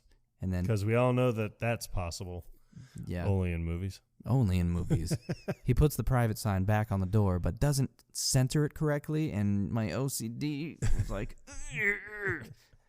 But no, he... I thought I heard you talking in your sleep last night when you were out in the living room. Just put the sign back, Ace. This is just a little to the right. Ace, get the sign back. A little to the right. Too much. So he gets into the storage room and he's trying to find any evidence of Ray Finkel, just him being there, any of his belongings, anything that could lead to the connection. Correct. And he finds a box under letter F, surprisingly. Yeah, that's weird. That's where I would have put it. He opens the box and he sees a couple doilies that say "Die Dan." Yes. So apparently he learned how to. I don't know what the difference between knitting and crocheting is. Neither do I, but I'm not a 95-year-old woman either. So I'm not going to look it up. Me either. I'll probably forget about it as soon as this episode is done. So as when you go back and watch this 94 classic, you better believe it. You can make that determination on your own. But as he's going through the stuff inside the box, you hear some voices. And someone's coming in. Yeah, the door opens and you see one of the workers. And Ace has to make a judgment of, oh my God, I have to hide. I'm going to be in so much trouble. So he tries to get inside this box. They're talking about cleaning, like he has to clean the cafeteria. Or the other guy, not the guy that's opening the door, but the other guy's telling him he's got to clean the cafeteria. Yeah, and he even tells him, he's like, I ain't cleaning that assy-ass cafeteria. He's like, He's like, no, I'm going to clean in here. And he's like, no, you're taking too long of breaks. And then that's when the guy's just like, man, you can kiss my ass. This is ridiculous. And shuts the door. As Ace is trying to fit himself into this box that is not large enough for an adult human at all. 1 foot sticking out. He's way up in the air. But as soon as the guy, he's like, you a pain in the ass. He closes the door and then the box just collapses. Yes. And that's when he finds the newspaper article about a missing hiker named Lois Einhorn, 28, went missing from Tampa, Florida, my stomping grounds. So he finds this to be quite strange. Yes. And convenient. Exactly. Very convenient. So it shows him back home, and he's trying to put two and two together. Yes. And Emilio goes through Einhorn's desk and finds a note from Roger Pedactor thanking her for a wonderful evening, and he can't wait to see her again Saturday night. So he calls Ace to tell him, hey, Pedactor sent her a love note. It's like saying, what a great night. Can't wait to see you Saturday. It's like something ain't stirring the Kool-Aid. I wonder, though, does Ace have a separate extension for his ass?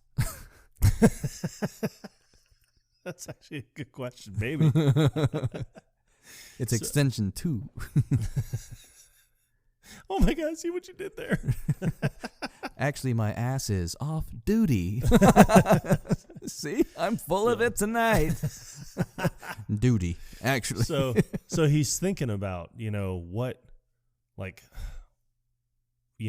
is the connection between Lois Einhorn and Ray Finkel? Finkel and Einhorn. Einhorn and Finkel. Finkel, Einhorn. And then it shows him, and it looks like he's totally exhausted, sitting in a chair. Finkel and Einhorn. Einhorn and Finkel. But I do like the part where he's doing the thinking man pose, and then the monkey is doing it. The monkey's doing the same thing. And then I like that when he's jumping up and down, trying to get like some energy Gotta flow. get some blood to the brain. Yeah, and then the monkey's jumping up and down too. But then after he's exhausted and tired, he looks over and the monkey's asleep. He's quitter. Then the dog jumps up on his lap. Yeah, and he's like, I don't have any food for you. I have nothing for you. In order to get food, I need money. In order to get money, I need a dolphin. I don't see any dolphins around here. Do you? The dog runs off and lies on top of the newspaper that's sitting on the ground. And there's a picture of Ray Finkel that he has that he's been staring at for hours. Well, as the dog lays down, the dog's hair very conveniently falls over Finkel's hair, so it makes him look like he has long hair. And that's when he puts it together. That Einhorn is Finkel. And Finkel is Einhorn. Einhorn is a man. Oh my God. Einhorn is a man. Now, because he just realized, I made out with a guy. He did. I kissed a guy and I didn't like it. I don't like it at all. Oh, so it shows him throwing up, and then it shows him brushing his teeth, but he just takes the whole tube of toothpaste like it's astronaut squirts food. it into his mouth. Yeah, he doesn't swallow it though, like like Alan did. And then it shows him with the plunger, and he's plunging his face to get more vomit out. I think they're playing crying game at this point. He strips down and he jumps into the shower, and he has all of his clothes in a. He lights his clothes on fire, which makes no sense. Because it's not the outfit that he was wearing. No. When Einhorn made out with him. No, not at all. But it was probably the outfit that he wore when he found out. Oh, so good. He doesn't want to be reminded of this moment. Yes. Oh, God. So there is nudity in this. You do see Jim Carrey's ass. Pale ass. Yep. Pasty. Very Canadian of him. I don't think he had any tan lines either. That's how pasty he was. Well, that's how Canadian he is. That's true.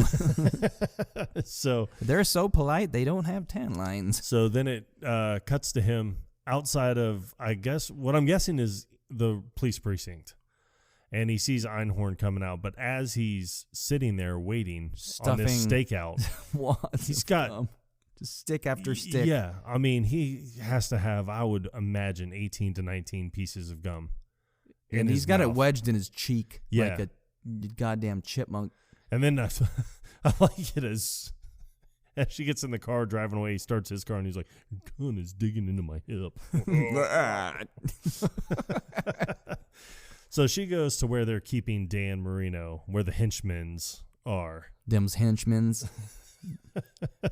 They be at the warehouse. Days for henching. I've never henched anything, have you? Nope. I don't even know what that means. Neither do I. Don't want to. So they have Dan Marino there, and he's tied up to a tackling dummy.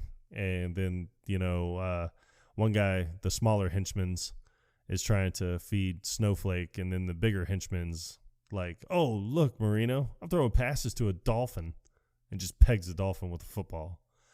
My sister was always annoyed with that scene because right after you just see Dan Marino shaking his head, and she was like, yeah, it's like he doesn't care about Snowflake. Like, come on. What's he going to do? But I'm sitting there thinking, like, well, he's tied to a tackling dummy. I mean, he can't do anything. And when I saw him shaking his head, it just seems like he felt sorry. Like, I mean, it's a defenseless dolphin. You can't. At least he showed emotion. Yes. Like, not like it didn't faze him at all. Yeah.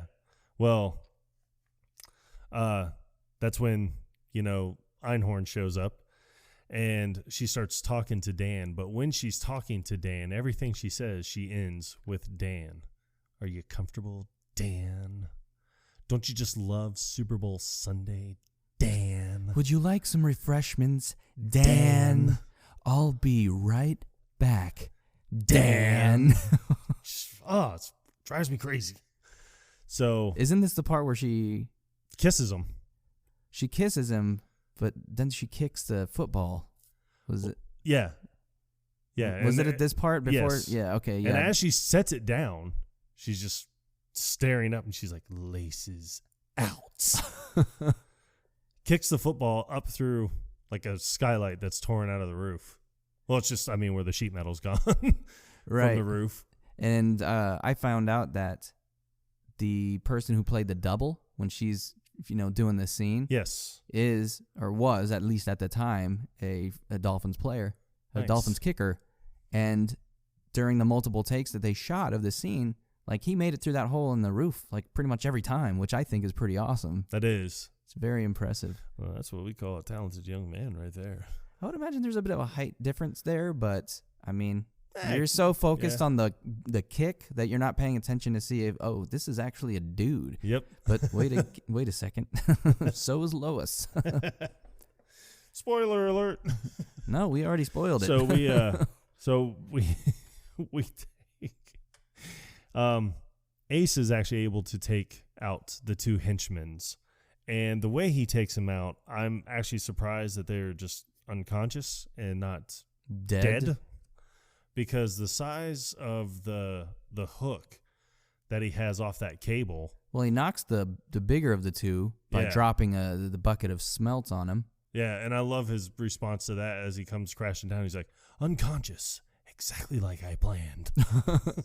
So the shorter of the henchmen comes over to investigate. Hey, big henchman, what was that noise? You okay? Pretty sure that's exactly how that exchange went down. Yes, he was credited as henchmen's too. Yep. So as he goes down to check on him, that's when he discovers him and he helps him back up. And that's when you see Ace across from them up on a rafter. The body of water, right? He's got that big hook and he was like, heads up, and just lets it go. Now, they had plenty of time to move, which they didn't. They didn't move at all. But I kind of imagine that a hook that size, that coming weight, straight towards your face, you would probably move.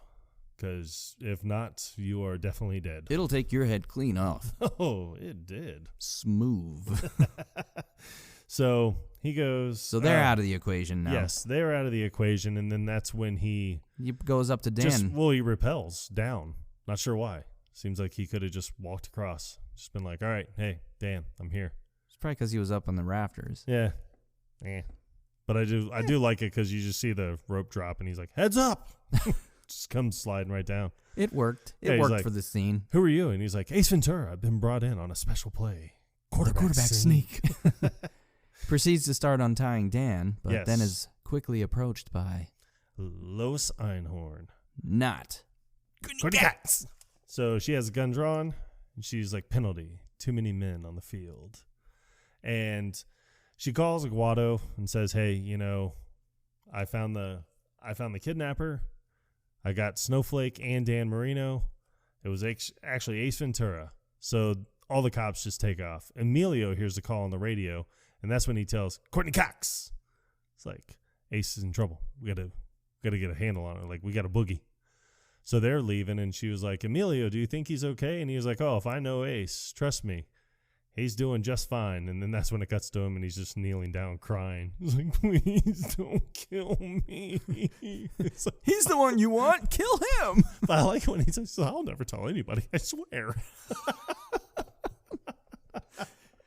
I swear to God, like, every cop in the precinct leaves to head to this warehouse. Yep. Pretty sure you don't need that many. Bit overkill. Yeah. Overcompensating. But they get there very quickly. Yes, they do. Now, already a fight has broken out between Lois and Ace because he sees someone kick an extra point or a field goal on TV, and that's when he makes the remark, "It's good to see someone that doesn't buckle under pressure." Pressure? Yeah, this sets her off. What would you know about pressure? Well, I have kissed a man. And this always made me wonder, like, why does she look off to the side and like she's thinking about that, like, ugh. But like she's kissed multiple dudes. Yeah, multiple, as we come to find out. Yeah, you don't see it. The only one you see is with Dan and Ace. Yes. Well, they go. They start fighting, and it shows the cops showing up, and he, at one point, gets knocked into Marino, and Marino is just like having a little trouble with the lady, Ace. He's like, "You don't understand. She's a..." Because Einhorn's hand comes up and grabs his mouth. His bottom. Yeah. Jowl? What the hell? Yeah. Lower mandible. Yep. There it is. I knew I'd find it. So then, you can tell like the fight's kind of over. Both of them look exhausted, and then Einhorn's just like, "Shoot him. Shoot him!" Yeah, and then that's when Courtney Cox comes in, and she was like, "Don't you even think about shooting him." She's holding a gun to Emilio. Yes. And she was like, "Put your guns down or this officer gets it." And the cops do kind of like, okay, because you don't want to see a fellow brother in blue. But Emilio wants to reiterate that this is serious. Yes. I'm pretty sure that's even what he says. So, she's like, serious? Yeah. So she kidnapped Snowflake. He kidnapped Dan Marino. And now he's trying to kill me. Shut up. Fiction can be fun. But I find the reference section more enlightening. So this is where he goes into the second long speech about how this, who this is. Yes.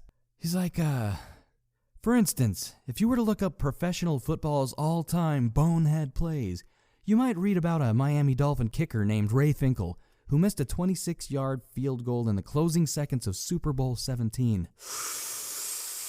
What you wouldn't read about is how Ray Finkel lost his mind and was committed to a mental institute, only to escape and join the police force under the assumed identity of a missing hiker, seducing his way to the top in a diabolical plan to get even with Dan Marino, whom he blamed for the entire thing.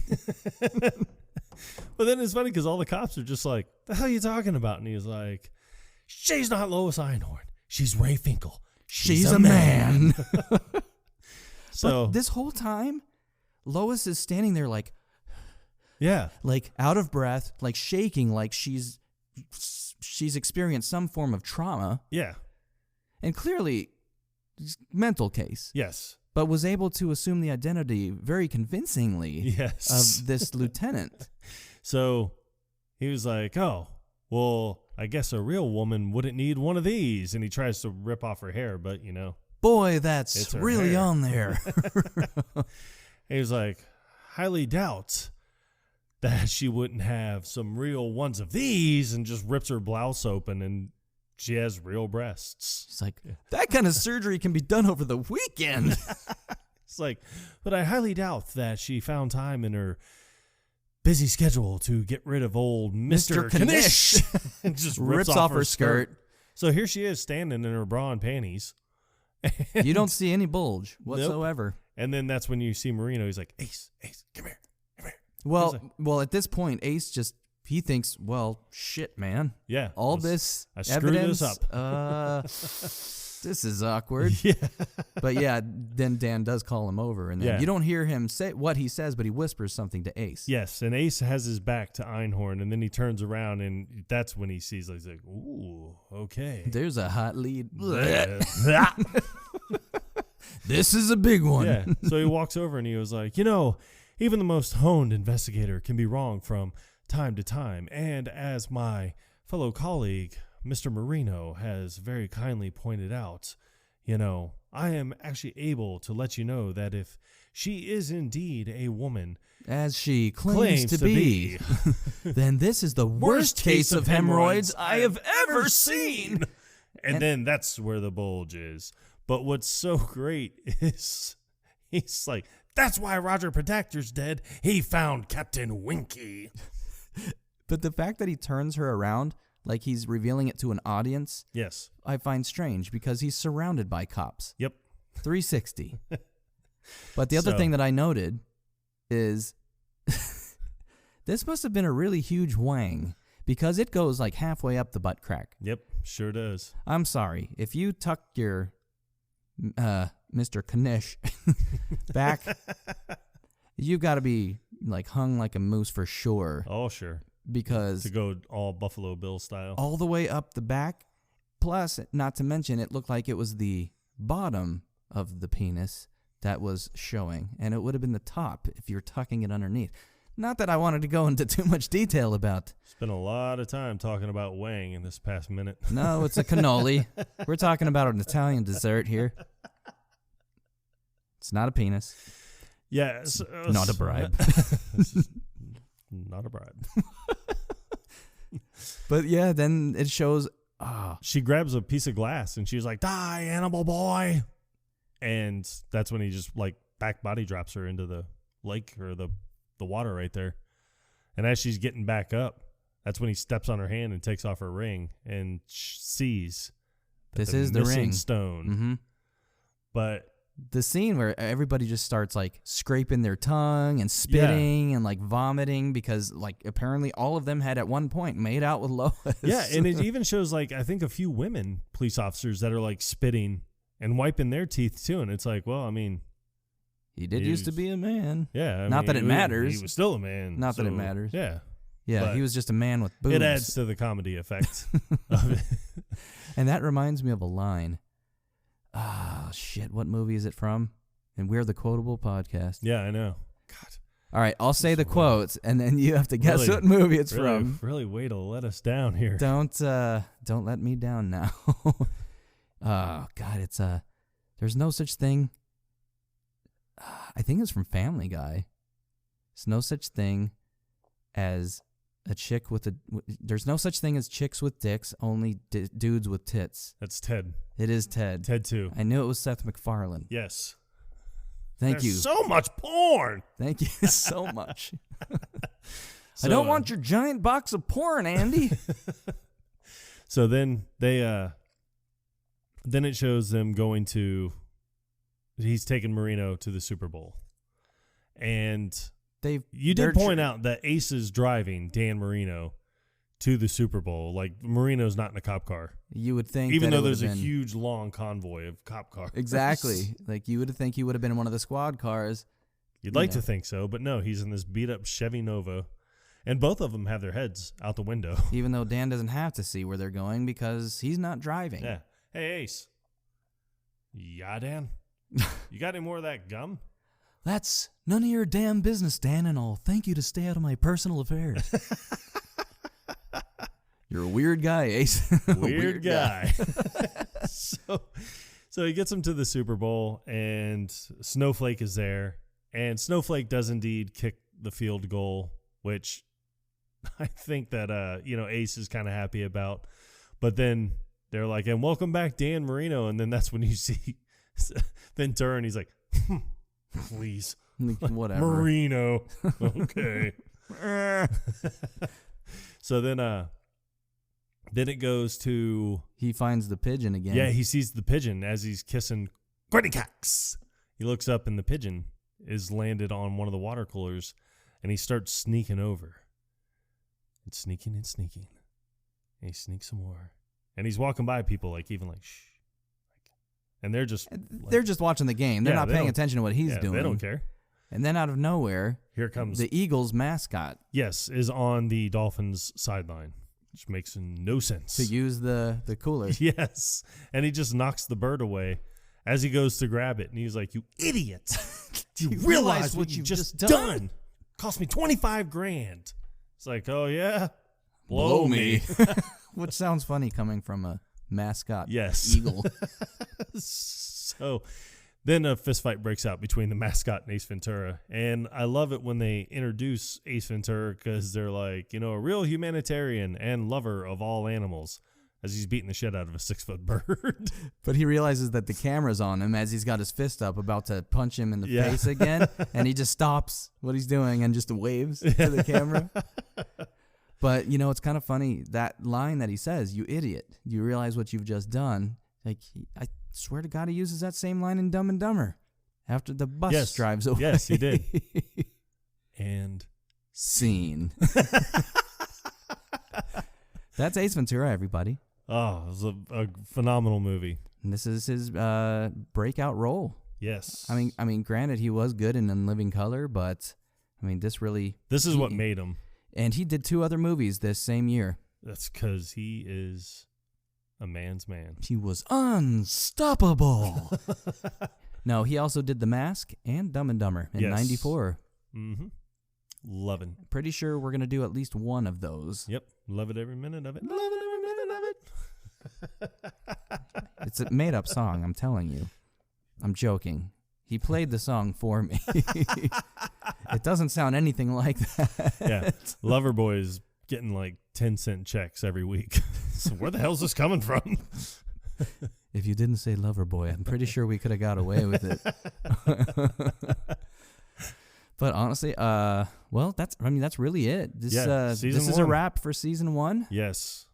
Thank you everybody who's listened and supported us. We will have season 2 out shortly. Yes. We're not going to make you wait too long. No. Not too long. But, you know, we do have things in our personal lives that we just want to get done. We're not at the point where we can quit our day jobs and we're not making anything off of this. That yard work isn't going to take care of itself. What yard? Son of a bitch. Love it. But thank you everybody who's listened through season 1. We appreciate it. Everybody that we've talked to so far has said that they've enjoyed it. So hopefully we can get the word out and, gain a larger following. Yeah. And, if you do have recommendations or questions, or you just want to reach out and say, hey, we are on Twitter, and it's at Podcast Quotable. It's so stupid. Tell them why. Because at Quotable Podcast was taken, and we don't know who took it. What was that? Try that again. Sorry, I'm just getting choked up. He really is. I can see him. Yeah, I mean, the acoustics aren't great today. I've had a sore throat for like a month. It's a lot of pressure to put on me right now. Sorry, no, Dutch. but somebody took the Quotable Podcast at Quotable Podcast. Sons of, and they're not even doing anything with it. They're not even using it. Yeah, they're just being dicks.